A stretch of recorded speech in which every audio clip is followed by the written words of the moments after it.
Assalamu alaikum and welcome to my video presentation on Salam contracts in Islamic finance. So, without any further, let us move to the first part, which is the definition of the Salam contract. A Salam contract, also known as by Salam in Islamic finance, is a type of sale contract where the seller commits to deliver specific commodities to the buyer at a predetermined future date. This delivery is made in exchange for a price paid up front at the time of the contract's execution on a spot basis. The next part is the legality. The legitimacy of a Salam contract in Islamic finance is indeed supported by references to the Quran, the Sunnah, and Ijma. Where the Quran provides guidance on financial transactions, including debt-based contracts. The verse from Surah Al-Baqarah encourages the use of written contracts when entering into debt arrangements. While this verse doesn't explicitly mention Salam contracts, it establishes the general principle of documenting financial agreements justly and transparently. Next, the Hadith provides valuable insights into the permissibility and practice of Salam contracts. The Prophet supported and regulated the practice of Salam contracts, emphasizing that payment in advance should be for a known quality, specified measure, and weight. This shows that Salam contracts were practiced and endorsed during the time of the Prophet. The consensus of Islamic scholars is another source of legitimacy for Salam contracts.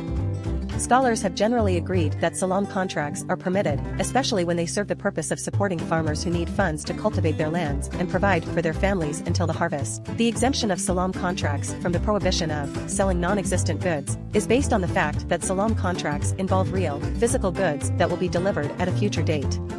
Next, there are two types of Salam contracts, ordinary Salam contract and parallel Salam contract, which are distinct arrangements used in Islamic finance, each with its own characteristics and purposes.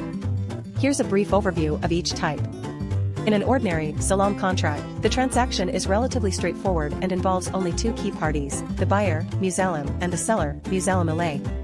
This type of contract is often used for more straightforward, one-on-one transactions. Here, the buyer agrees to purchase specific commodities from the seller at an agreed future date. In contrast, a parallel Salam contract is a more complex financial arrangement that involves two separate and independent contracts. This complexity allows for more intricate financing solutions, making it an appealing choice for financial institutions. Next, the majority of Islamic scholars concur that for a Salam contract to be considered valid, it must fulfill three fundamental requirements. One of the key prerequisites of a Salam contract is the presence of two essential parties, which is the buyer and the seller. Both parties play distinct roles in the contract.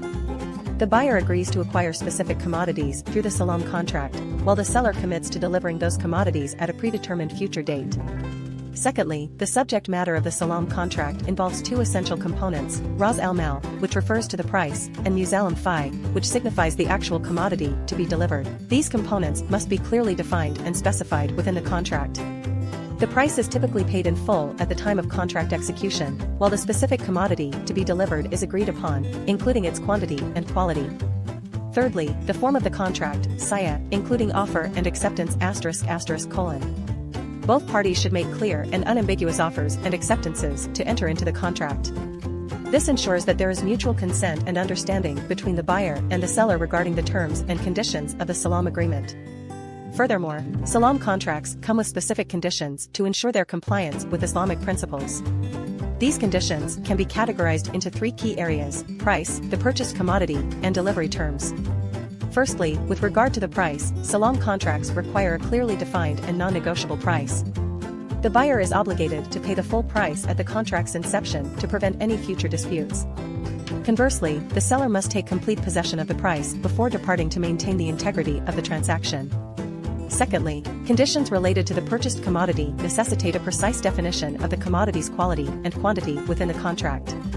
It's essential to have a clear and specific description of the commodity to avoid ambiguity. This requirement is unanimous among Islamic scholars, particularly for commodities that can be measured by weight or volume. Lastly, the date and place of delivery must be explicitly stated in the Salam contract to eliminate any potential disputes. This ensures complete transparency in the transaction. However, scholars have varying opinions on the acceptable duration for the delivery of goods, with some advocating for a 3-day period, while others propose more extended timelines or leave the timeframe to the agreement of the parties involved. The contemporary application of Salam in Sharia has several salient issues, which is the first one is possession before sale. In a Salam contract, the key principle is that banks cannot sell commodities before taking possession of them.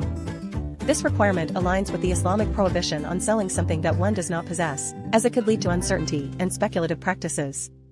Secondly, ownership risk. When Salam contracts involve perishable commodities, banks take on ownership risk. This means that if the commodity perishes while in their possession, they are responsible for the loss. Last but not least is no penalty for delay.